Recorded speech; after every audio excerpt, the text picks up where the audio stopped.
Atienza. Isang mahusay na news anchor at journalist, ang isa ring artista at executive producer ng programang Maynila sa GMA7, ang napili ni Yorme na siyang maging katuwag niya sa muling pagbalik ng Gloria at tingin ng ating lungsod. Palapakan po natin ang ating Yorme's Choice, ang bagong liwanag ng Maynila, Vice Mayor G. Atienza.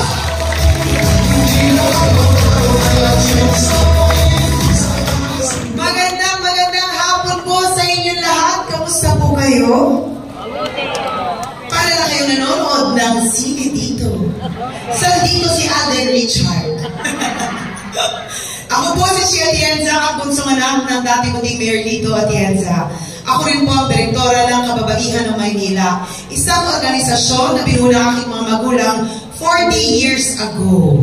Meron po ba mga original members dito ng Kababaihan ng Maynila? Taas po ang kamay. Naaalala niyo po noon, merong isang maliit na matabang bata na nasa likuran ng aking ina. Ako po yun. Hindi ko naman nakakalain, ako pala ang magpapatuloy ng mga nasimulan nila. At kagaya rin ng aking kapatid na si... Iba sana ang sasabihin ko, pero dahil sinabi ng Miley, pakisabi na lang sa kanya na mahal ko siya. At mas maganda siya sa akin. Kikiligin yun pag sinabi nyo. Pero ang tutukuyin ko ay si Kuya Kim. Tayo-tayo lang naman. Yung totoo aminin nyo po sa akin, hindi ko kayo susumbong. Sino ang mas gwapo? Si Kuya Kim o si Ali? Para wala akong naririnig na Kuya Kim kahit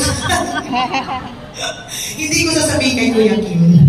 Kagaya po na aking kapatid na si Kuya Kim, ako rin po ay nasa television bilang isang broadcast journalist.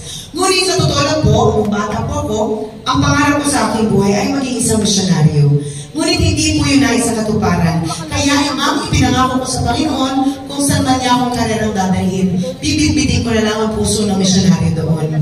Kaya nung ako po ay naging isang broadcast journalist, for 7 years, ginawa ko pong misyon na kunin ang kwento ng ating mga kababayan na napag-iwanan sa laylayan ng lipunan. Nakinig ako sa kanilang hinaing at sinigaw ko ang kanilang problema sa aming programa. Nagdasal kasama nila na pakinggan ng gobyerno. Ngunit, sa aking paglilibot dito sa Maynila, nakita ko sa inyong distrito, hindi pala kailangan lumayo. Dahil minsan, ang ating mga kababayan na merong hinaing na kaya naman masolusyonan ng gobyerno, nasa barangay nyo. Minsan nga, kayo mismo yun. At kung meron isang bagay na natutunan sa aking trabaho, kahit ano pala ang isigaw natin, kung ang gobyerno hindi marunong makinig sa tao, ika nga po ni Yorme. Ano mo kay Riley? Nga, palit mo lang. Kaya nung tinanong niya ako kung maaari niya ako maging katambal bilang vice-alkalde, tinignan ko kung pareho kami ng puso, kung pareho kami ng pinaglalaban.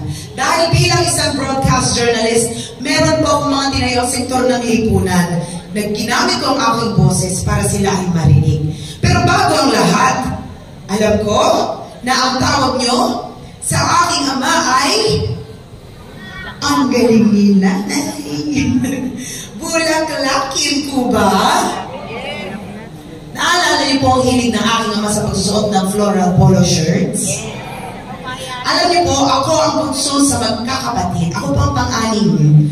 Kahit itanong niyo pa sa aking mga kapatid, itanong niyo pa kay Miley, na pag ako nanindigan sa isang bagay, kahit pa magkampi-kampihan ang lahat ng mga kapatid ko, hindi po ako natitinag. Nung nalaman po nila na ako ay tatakbo bilang vice-alkalde, pinaplanuhan po nila ako. Nalaman ko na ipapasuot daw po sa akin ang polo shirt ng aking ama. Ang sabi nila, dahil dati daw sinuto ni Ali, na pag nakikita nyo sa inyong distrito, akala nyo bumata si Lito Atienza. Sa ang tinanong ko, so ngayon gagawin nyo namang babae, si Lito Atienza. Dahil natakot ako, na ipipilit nila sa akin ang kanilang kagustuhan. Inunahan ko sila, kaya kinabukasan, may malaking bulaklak na po ang aking. Kita niyo sa taas. Di na pagbigyan ko sila, pero nasunod ko rin ang aking kagustuhan. Bunso po kasi ako, kaya hindi sila nagagalit. makulay na bulaklak aking pinili dahil naniniwala ako sa pagiging inklusibo. Di ba sabi ng Panginoon, lahat tayo pantay-pantay sa Kanya? Ngunit isang realidad, hindi po yun natutuloy dahil marami pong sektor ng ating lipunan ang napag-iiwanan. At dahil doon, sila pong aking tinayuan at ipinaglaban na marinig ang kanilang mga hinaing. Ang unang sektor na ito ay ang mga senior citizens. Taas po ang kamay ng senior citizens dito. Akala ko kanina mga teenagers lamang kayo. Pero alam niyo po, naniniwala ako na kung hindi niyo kami minahal at inalagaan kami ay bata pa, wala po kami lahat dito ngayon. Kaya ngayong nagbaliktad na, kami naman ang malakas, kami naman dapat ang mag-alaga at magtanggol sa inyo. Tinignan ko po mga ginawa ni Yorme nung siya ay alkalde ng Maynila. Tinignan ko kung minahal niya kayo. Ngunit ang napansin ko, mahal na mahal niyo siya. Tama po ba ako? Ngayon lang ako nakakita ng isang senior citizen na naka-wheelchair ng 10 taon. Nang makita si Yorme, biglang tumayo at tumalon. Sabay halik at singhot.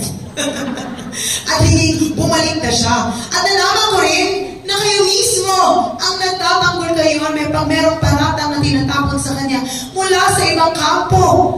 Kaya sabi ko, bakit pa mahal na mahal ka ng mga lolo at lola? Ang sagot po niya sa akin, dahil alagang parlor daw po kayo sa kanya. Spoiled daw po kayo nung panahon na siya ay alkalde ng Maynila. Naalala niyo po ba, nung panahon na siya ay alkalde, kumakatok ang gatas na ensure sa inyong mga bahay? Ngunit nalaman namin na ang gatas na ensure ay napalitan daw ng stick-on. Naalala niyo po ba, tuwing karawan ninyo, may natatanggap kayo ng malaking cake? Nalaman namin na ang malaking cake naging cupcake. Minsan daw matigas pa kaya naging cookies. Cookies, di mo ka. At dahil kapaskuhan, di ba? Dati, pag abot ng food pack, meron pang regalo para sa inyo. Meron pa po bang regalo ngayon? Naaalala niyo rin po ba ang unang pagbibigay ng 500 pensyon sa inyo? Lahat po yan. Nag-umpisa nung si Yorme ay alkalde ng Maynila. Kaya sinabi ko ngayon, naiintindihan ko na bakit mahal ka ng mga lolo at lola. Sabi ko, tama-tama, dahil pareho tayo ng first love, ang mga senior citizens. Ang pangalawang sektor ng lipunan na aking tinayuan at isinigaw ang kanilang boses sa aking programa ay ang ating mga kapatid na may kapansanan. Hindi ko po alam kung alam ninyo, ngunit meron po kaming bahay ampunan na ang tawag ay Home for the Angels. 29 years na po namin itong pinatatakbo. At kami po ay kumukuha ng mga sanggol na tinatapon sa kung saan-saan. At dahil meron po 2 sanggol doon, na walang may gustong kumuha dahil pareho po silang may kapansanan, tinanggap po namin. At ngayon, sila po ay aking mga kapatid na. Nakita ko dahil malaki na po sila, mahirap mabuhay ng may kapansanan. Lalo-lalo na kung ikaw ay senior citizen. Para sa akin, dapat nararamdaman nila ang kalinga ng gobyerno. Tinignan ko ang ginawa ni Yorme nung siya ay alkalde ng Maynila. At alam niyo po ba, dahil kay Yorme, maaari pong magtrabaho ang senior citizens at PWDs? Ang iniisip ko, hindi naman porket ikaw ay senior citizen o PWD, hindi mo na kailangan magpaayos ng kilay. Hindi, pero sa totoo lang, dapat pa rin inaalalayan ang senior citizens and PWDs pagdating sa trabaho. Dahil marami po sa ating mga lolo at lola hanggang ngayon nakikipagsampalaran pa rin. At nung nakita ko ang ginawa ni Yorme para sa sektor na yun, ang sinabi ko, tamang-tama, pareho tayo. Ang pangatlong sektor na aking tinayuan, kung si Yorme ay batang tundo, si Chi Atienza po ay batang bukid. Hindi po ako lumaki sa farm. Ako po ay lumaki sa St. Andrews Field. Alam niyo po kung saan yun? Sa San Andres Bukid, Manila. Marami po mga Muslim doon sa aming barangay. At dahil doon, tinrato ko sila para akong kapatid, para pamilya. At pinaglaban ko ang kanilang boses. Tinignan ko ang ginawa ni Yorme nung siya ay alkalde ng Maynila. At gaya nga ng sinabi kanina ni Konsehal Ledlet Sarkal, siya ang nakapag-isip lamang na bumuo ng Islamic Cemetery after 500 years. Siya lang ang nakapagpagawa noon.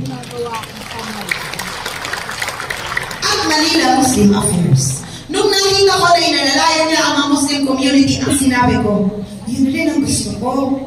Ang pang-apat at panghuling sektor na aking pinaglaban at tiniyan. Pero bago yun, magkukwento muna ako.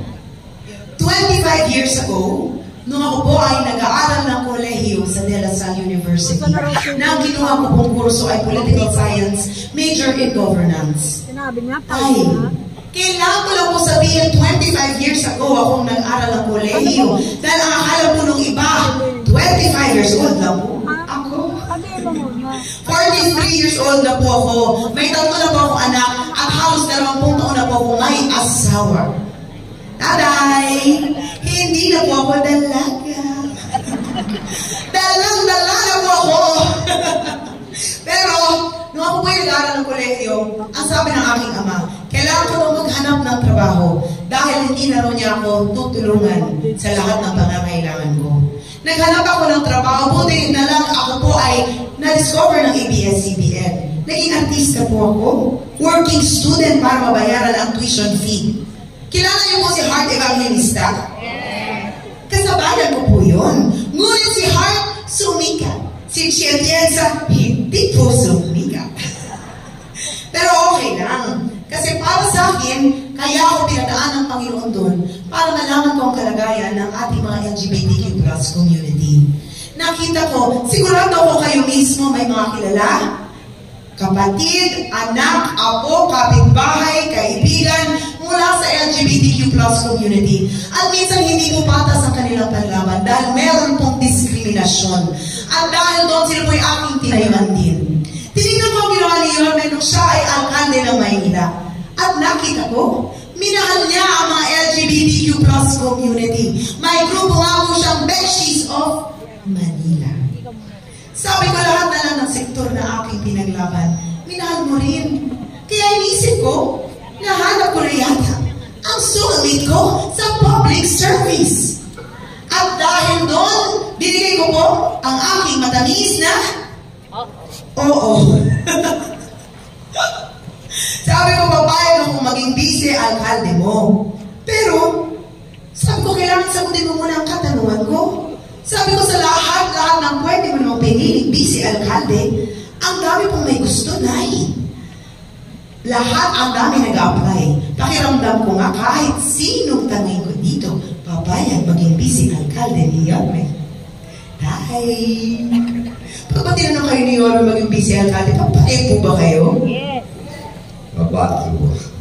Pinyan yun, di na nag-isip si tatay, payag siya agad. Ako po nag-isip, nagdasal at tinanong ko siya. Sabi ko, bakit ba ako? Ang sinagot po niya, dahil unang-una kilala kita, bata ka pa lang. Nakapagtapos ka ng Political Science, major in Governance. Panahon ng iyong ama ay alkalde ng Maynila. Maaari ka naman pumasok sa mundo ng politika, ngunit ginamit mo ang boses bilang bunsong anak ng alkalde para maging isang misyonaryo. Ginamit mo ang iyong boses para ipaglaban ang boses ng mga kabataan. Nung ikaw ay naging ina, pinaglaban mo ang boses ng mga ina. At nung ikaw ay naging broadcast journalist, ipinaglaban mo ang boses ng ating mga kababayan na napag-iwanan sa laylayan ng lipunan.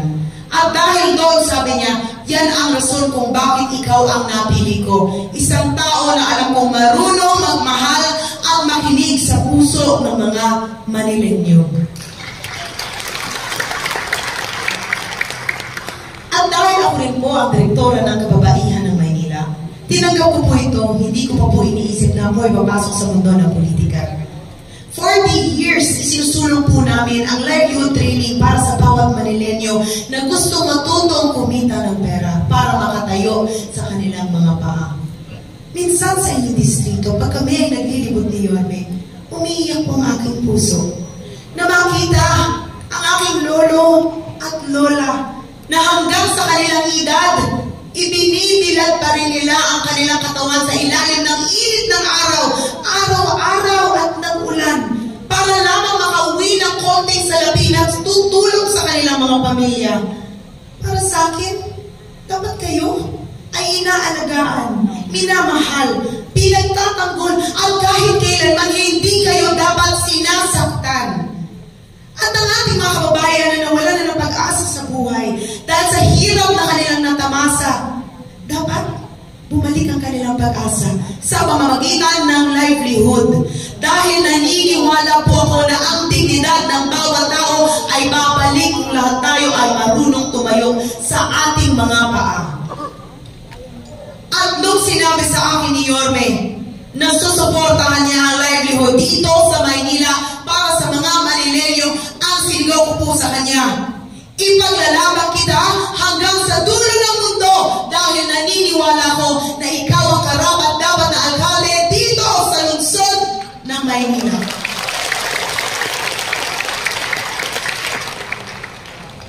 Sa anim po na distrito na aming pinupuntahan, iisa lamang ang sinisigaw ninyong lahat. Ano nga po yun? Bumalik ka na. Bumalik ka na. Alam ko, kaakibat ng sigaw nyo na bumalik na si Yorme.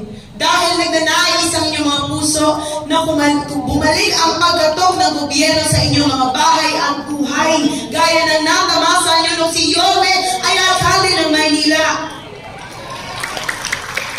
Minahal nyo mga programa at polisiya na ginawa niya nung siya'y alkalde dahil naramdaman nyo na kayo ay napakinggan at kayo ay parte ng gobyerno dito sa ating mahal na lungsod.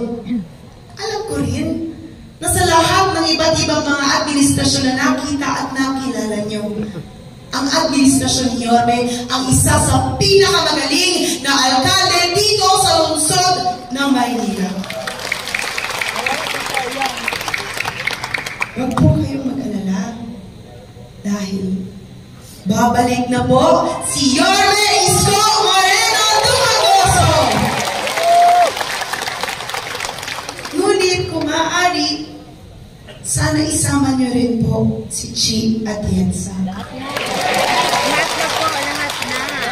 Ang trabaho po ng vice-alkalde ay maging presiding officer, maging ina ng konseho, gumawa ng mga programa, polisiya na dapat angkop sa pangangailangan nyo. Kaya kung kayo ay maghahanap ng vice-alkalde, kailangan maghanap kayo ng isang tao na alam nyo na pakikinggan at naiintindihan ang inyong kalagayan. Kung meron man ako isang bagay na kaya ko ipagmalaki sa aking sarili, bata pa lang po ko, nakikinig na ako at nakikipaglaban na ako para marinig ang hinaing ng mga tao na walang nakikinig sa gobyerno. Kanina inilahad ko ang mga sektor ng lipunan na aking tinayuan, pinaglaban at pinagtanggol kahit wala pa po akong posisyon. Then aming mga lolo at lola, alam nyo na rin balang araw, pag ako ang talaga nyo bilang vice-alkalde ni Yorme, hindi na po kayo iiyak dahil alam namin ang gusto nyo ay kayo ay maging prioridad muli ng gobyerno dito sa ating mga lungsod at gusto namin tumangos muli ang inyong mga ilong. At tumaas uli ang inyong mga noo na kayo ay mga Manileño.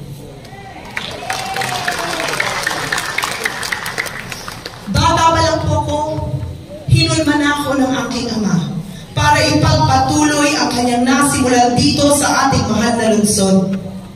Bata pa lang po ako, pinakita niya na sa akin kung paano maging isang epektibong vice-alkalde. May isang tao na may integridad at isang tao na sumuporta sa kanyang alkalde. Makakaasa kayo na balang araw, pag ako ang italaga nyo bilang vice-alkalde ni Yorme, susuportahan ko ng buo si Yorme Isko Moreno Dumagoso. Dahil naniniwala ko na ang pagsuporta ko kay Yorme ay pagsuporta ko sa bawat isang lolo at lola, nanay at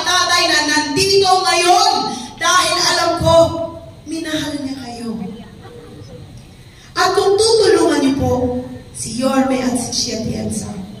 Sana tulungan niyo rin po ang mga konsehal na nasa likuran ko.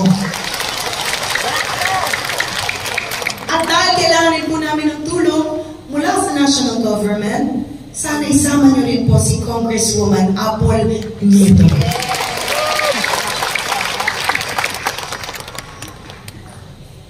Hindi po ako umaalis sa kahit na anong lugar nang hindi